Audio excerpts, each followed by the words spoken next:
தமிழகத்தில் லஞ்ச ஊழல் அதிகரித்துள்ளது. நிலங்கள் ஆக்கிரமிப்பு செய்யப்படுகின்றது. போதைப் பொருட்கள் கடத்தல் சம்பவங்கள் அதிகரித்துள்ளது. அது மட்டுமா, பெண்களின் பாதுகாப்பு என்பது கேள்விக்குறியாகி உள்ளது. தினமும் பாலியல் வன்கொடுமை செய்திகள் வந்த வண்ணம் உள்ளது. குறிப்பாக அதிமுக ஆட்சியில் சிறு குற்றம் நடந்தாலும் பொங்கி எழுந்தவர்கள் எல்லாம் எங்கே சென்று ஒளிந்து கொண்டனர் என்ற கேள்வியும் எழுந்துள்ளது. இது குறித்து தமிழக பாஜக மாநில தலைவர் நயினார் நாகேந்திரன் கூறுகையில், இதற்கிடையில் விழுப்புரம் மத்திய மாவட்ட திமுக ஒன்றிய செயலாளரான திருவக்கரை பாஸ்கரன் என்பவர் கடந்த 6 மாதங்களாக தன்னை மிரட்டி பலபந்தமாக தனக்கு பாலியல் தொல்லை அளித்ததாக அப்பகுதியை சேர்ந்த பெண் ஒருவர் வாக்குமூலம் அளித்துள்ள காணொளி காண்போரை பதற வைக்கிறது. தமிழக பெண்களை வேட்டையாடுவதையே வழக்கமாய் வைத்துள்ள திமுக உடன்பிறப்புகளின் கோர முகத்தையே இச்சம்பவம் நமக்கு மீண்டும் ஒரு முறை வெளிச்சம் போட்டு காட்டுகிறது. தடியெடுத்தவன் எல்லாம் தண்டல்காரன் என்ற கதையாக திமுக காரன் என்பதே குற்றம் செய்வதற்கான அடையாள அட்டையாக மாறிவிட்டது.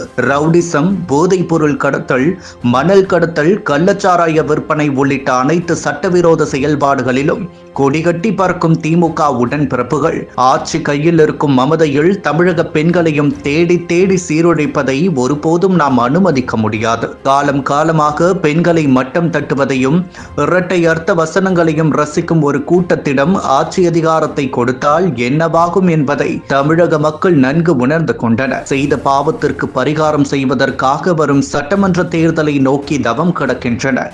கயவர்களின் கூடாரமான திமுக அரசு அதன் ஆணவத்தாலேயே வீழப்போவது உறுதி. மேலும் விருதுநகர் மாவட்டம் நரிக்குடி ஒன்றியத்தில் உள்ள தர்காவில் அஸ்ரத்தாக நியமிக்கப்பட்டுள்ள அப்துல் அஜீஸ் என்பவர் கடந்த வெள்ளிக்கிழமை அன்று புனித நீர் தெளிப்பதற்காக குழந்தையுடன் தர்காவிற்கு வந்த பெண்ணை பாலியல் வன்கொடுமை செய்ய முயன்று கத்தியால் குத்தி தாக்கியதாக வெளிவந்துள்ள தகவல் கடும் அதிர்ச்சி அளிக்கிறது.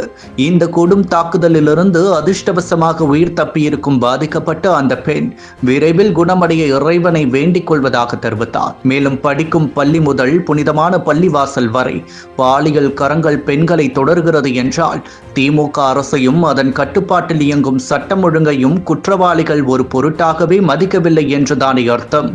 அதிலும் அப்துல் அஜீஸ் மீது ஏற்கனவே பல பாலியல் குற்றச்சாட்டுகள் உள்ளதாக செய்திகள் உலாவரும் நிலையில் அவர் தர்காவின் தலைவராக எப்படி நியமிக்கப்பட்டார்? மேலும் விருதுநகர் மாவட்டத்தையே பதற்றத்தில் ஆழ்த்தியுள்ள இச்சம்பவத்தை பற்றி திமுகவின் போலி பெண் போராளிகளும் பிற தலைவர்களும் இதுவரை வாய் திறக்காதது ஏன்?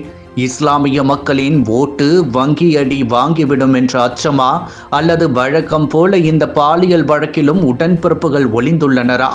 சமூக நீதி, மத நல்லிணக்கம் குறித்தெல்லாம் பிறருக்கு வகுப்பெடுக்கும் திமுக அரசு இந்த விவகாரத்தை எந்தவித சமரசமும் இன்றி அணுக வேண்டும் எனவும், குற்றவாளிக்கு கடும் தண்டனை கிடைப்பதை உறுதி செய்வதோடு பாதிக்கப்பட்ட பெண்ணிற்கு உரிய நீதியை பெற்றுத்தர வேண்டும் எனவும் முதல்வர் மு.க. ஸ்டாலினை வலியுறுத்துவதாக தெரிவித்துள்ளார்.